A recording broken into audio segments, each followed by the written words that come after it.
The craft also produced a miniature tornado, causing the lower branches of some trees to appear blurred. The turbulence was so high, Villa reported, that he thought he and his truck would be blown away. Suddenly, the wind ceased, as if it had been switched off, and the surrounding air became quite hot and there was dead silence. Based on the atmospheric hazing or thickening effect, whereby an object becomes increasingly less well-defined in imagery the greater its distance from a camera, these photographs show a large craft at considerable distance from Villa's camera. The ship landed on telescopic tripod landing gear, that can be seen protruding from the bottom of the craft in photos 7 and 8. The 3 crewmen had light brown hair and tan skin and appeared to be about 5 feet 8 inches tall. Villa claimed to have talked with them for nearly 2 hours about personal as well as general matters.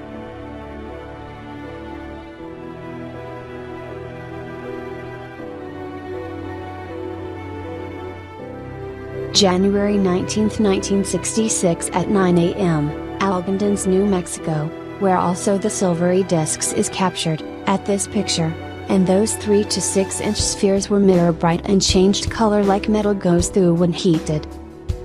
Villa was told that the ship carried 9 remotely controlled monitoring craft which were about 15 inch in diameter, and were controlled from instrument panels within the mothership.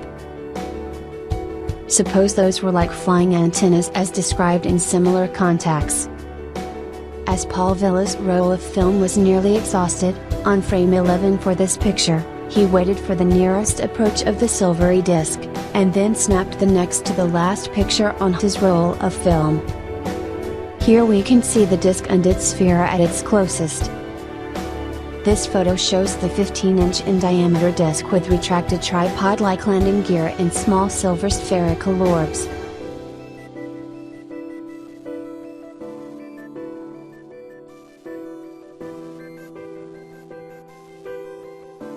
September 24, in 1972, at around 3 o'clock, Villa was driving south of Albuquerque, to Las Lunas, New Mexico. Villa had another feeling that came over him. At that time he already knew that it was the Berenecis contacting him. He pulled over, grabbed his camera and got out of his truck, looking around mysteriously. There, he saw what was one of the 18-inch in diameter discs, came right up to the hood of the truck and began hovering around. Paul Villa, standing outside, began shooting pictures at it. The disc was maneuvering like it was the wind, hovering in different directions like it was dancing. This bright silver disc was moving silently as it inspected Villa's truck. Villa took more pictures as it kept hovering 20 to 50 feet in the air. The disc then hovered to the left, and to the right of the truck. Suddenly it shot up and took off.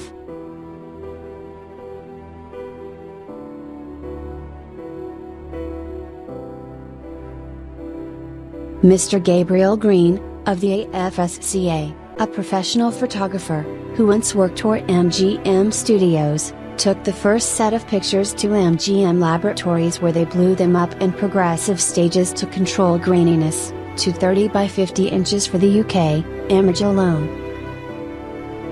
and printed them in light and dark, high and low contrast, and by a process called slow burn, using narrower aperture and longer time, looking for suspension lines and fine detail. Now, after days of laboratory effort, they concluded that if those pictures were faked they did not know how it could be done. Mr. Bob Flora, a United Press International photographer, was so impressed with the authentic look of these pictures, that he put 3 of them on the UPI wires and they were subsequently printed in hundreds of newspapers all over the world.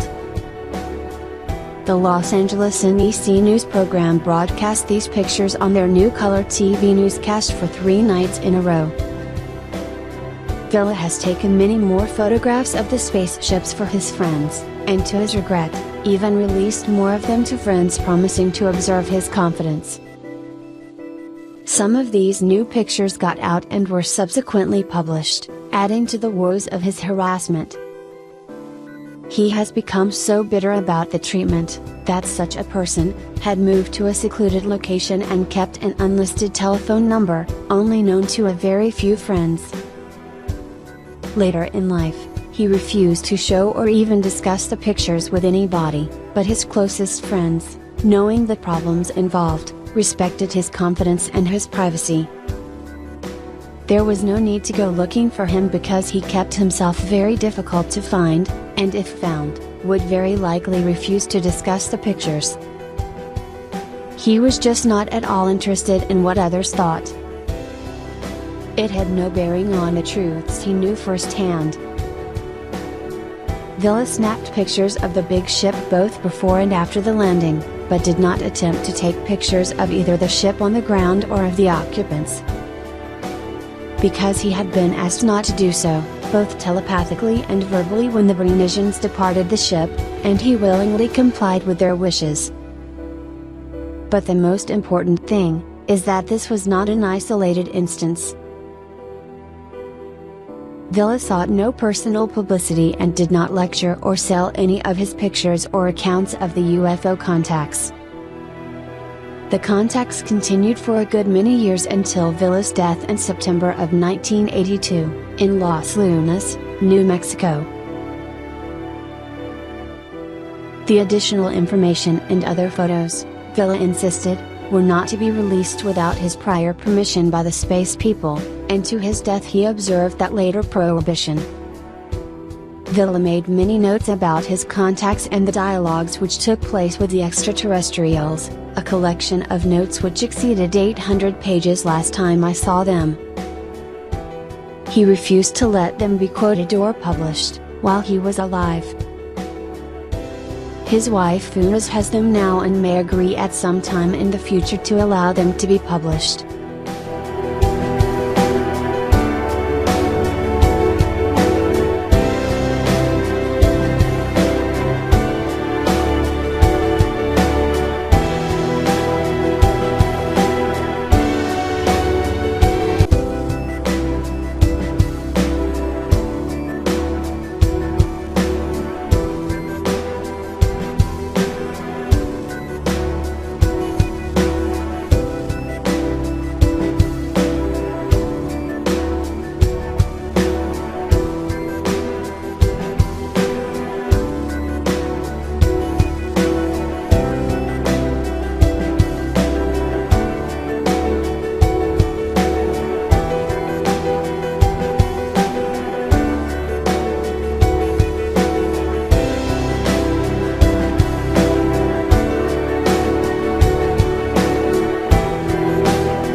Coma Berenices were peaceful, and expressed a desire for Earthlings to rise above their aggressive warlike instincts. They said that love is the most powerful force in all the universe when used correctly, could transform the hearts of men. Villa learned, when the law of love rules the minds of the men of Earth, then the people of other worlds will come in great numbers and share their advanced sciences with us.